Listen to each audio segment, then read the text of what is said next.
Today I'm comparing Botfeeder Filament, which comes from Botfeeder of Canada. It's manufactured in Taiwan, it looks like, and it's supposedly premium filament. I'm going to put it through its paces. I'm going to compare it against my favorite filament.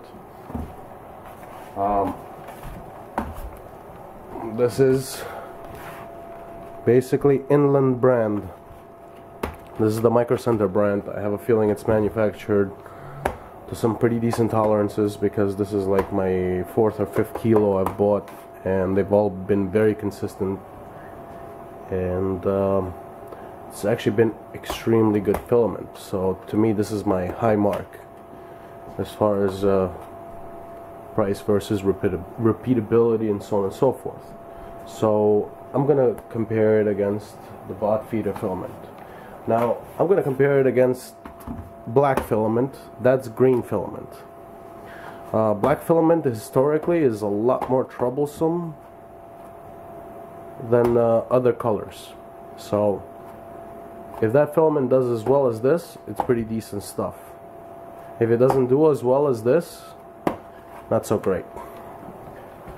Let's get on with the unboxing. It comes in this little box over here. I ripped open the sides. I've actually unboxed it before, but I figured, you know, just make it easier on myself. It's marked as fragile. Comes in this nice little box, brown. There's no windows on it, unlike the other stuff. But I don't think this is actually meant to be stored on the shelf.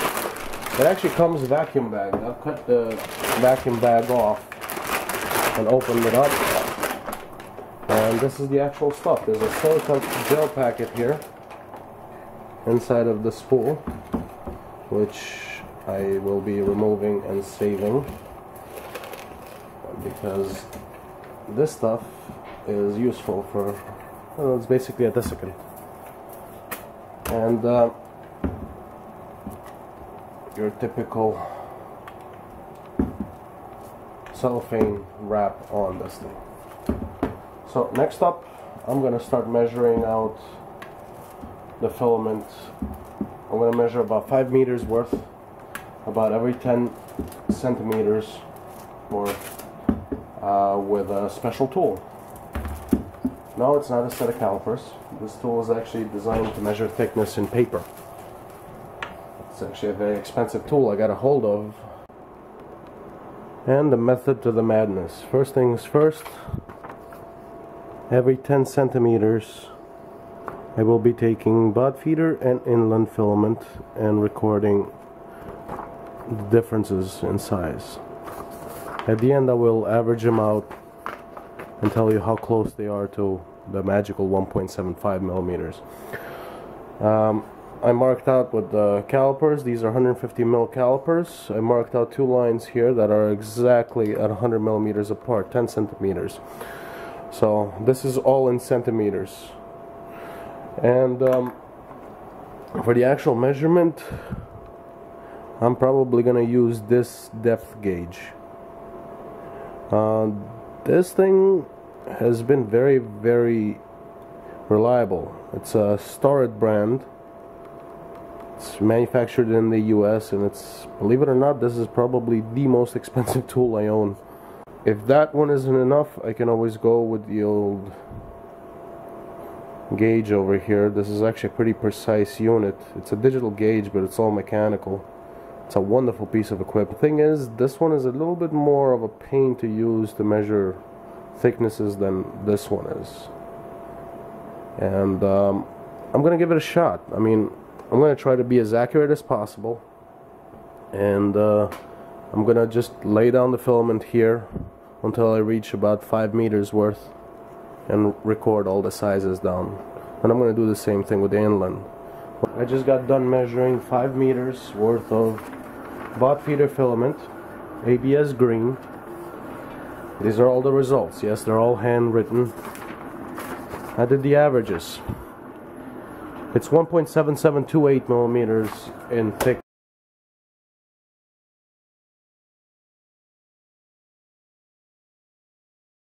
over 5 meters worth.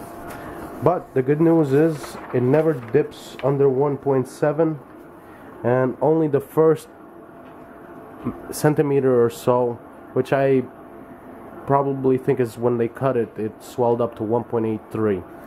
But other than that, it's actually pretty damn close. I mean, the only time it really dipped into the 1.6s was once. Every other time it's in the mid 1.7s. So that's actually very good.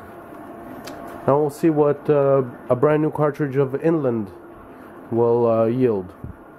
Same procedure, 5 meters worth with this. Yes, I'm only measuring to 2 decimals. This can do more. This can do to 3 decimals. So, in either case. Alright, I'll let you know what the Inland filament looks like. And to save some time, I've actually started printing out some upgrades for my own printer. One of them is going to be in that lime green ABS, so we'll compare the finish between that one and the black one, and we'll see. We'll see how this thing fares, how well it does. Everything has been sliced the same. Both of them are going to have the same slicing technique. The only thing that's just changing when I slice this is the actual average filament size. That's what I'm going to change down in Cora, so I can give each one the best possible chance of putting out a good print. Alright, after reviewing all the data points, I wrote all of these down, then punched them into the computer, and then came up with the averages because I didn't feel like doing this with a hand calculator. Just punched them in Excel.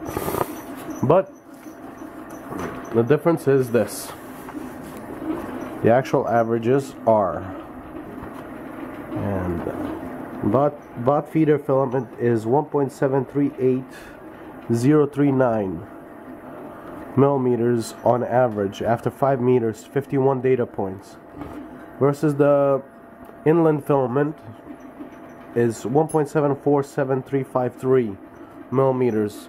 Believe it or not, the Inland filament is actually closer to the target 1.75 than the Botfeeder is. This is actually very interesting.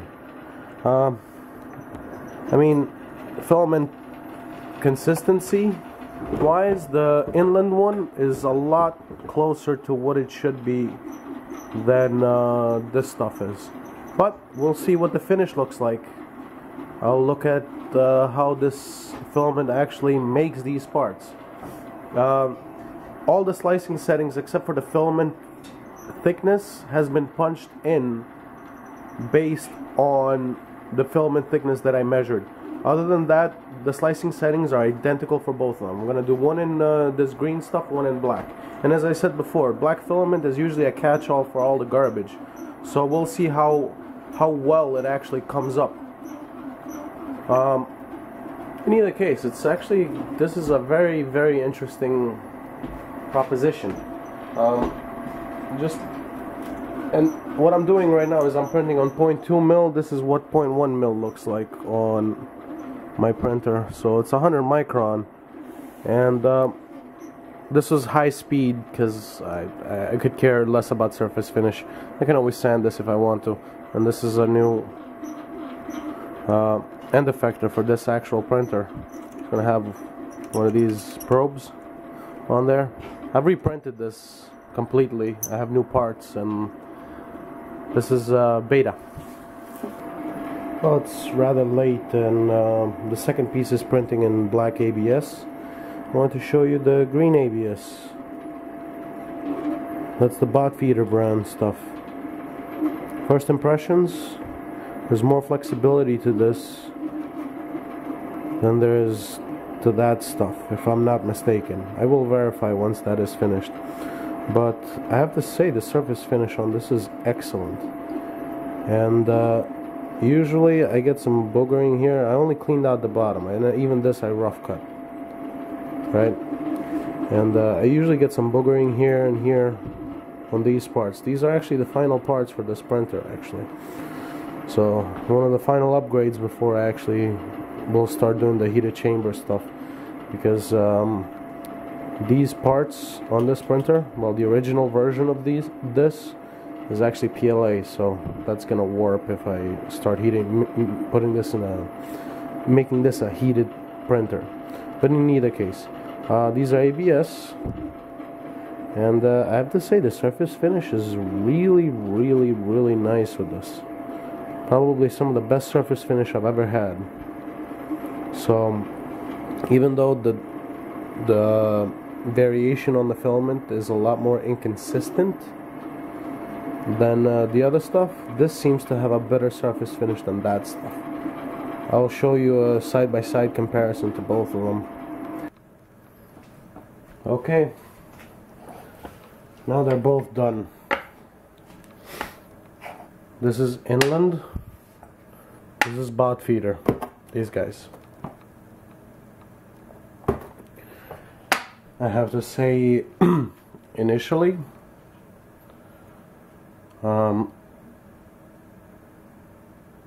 the dimension variation of this filament made it a little bit more suspicious. This one was more within spec. However, this filament over here seems to be of a higher quality. And again, I pointed out that black filament is usually where all the scraps go, because they can get dyed black. I've had a lot of good luck with this brand, black filament, and it's really been good. With that said, there's more boogers on the inside of these bores over here. This ABS is a little stiffer, doesn't bridge as well. I can see internally here, I'm not sure if you can see it. See the air gap? That's a very, very thin element. I usually cut that out. I designed it in such a way that it just bridges there very temporarily, and then I cut it out. This one over here is actually a lot more full compared to this one. There's less imperfections on the inside. Quite a bit less, actually. Versus these, they have a bunch more. You can actually feel them. But all in all, they're very comparable to each other. At least on my machine they are. I didn't go for ultra high resolution. I didn't want to go for like 50 micron or 100 micron. I went for 200 micron because that's what this part calls for. I designed around being able to print this chunk in 200 micron. Anything mechanical on this printer, I print out around 200 micron. If it's, you know, depending on what tolerances I need, I go 100, 200, 300 micron. If I have to, I can go 50 micron, but I don't want to. It just takes forever to print, you know.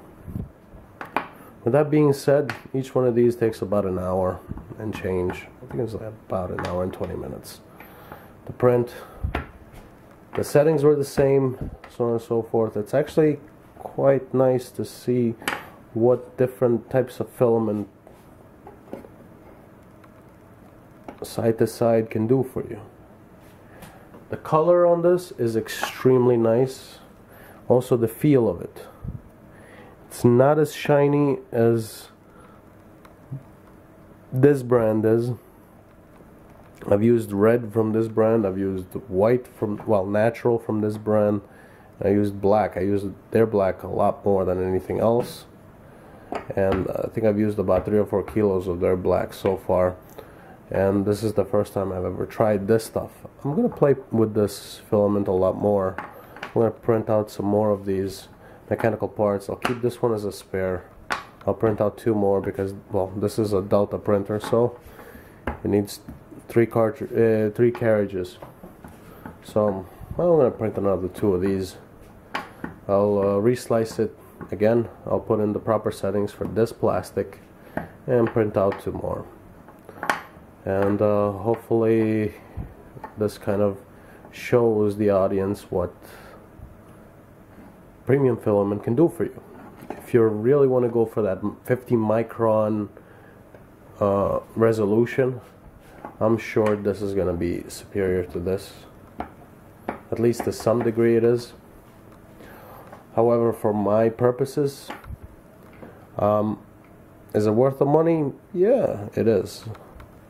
I can justify using this on like a really precise project, and then using the rest of this stuff for whatever other projects I need to do. Like if I want to print out a statue or a bust or something, I'll probably buy some Botfeeder filament, especially since my printer only prints in ABS. I have never tried to print in PLA.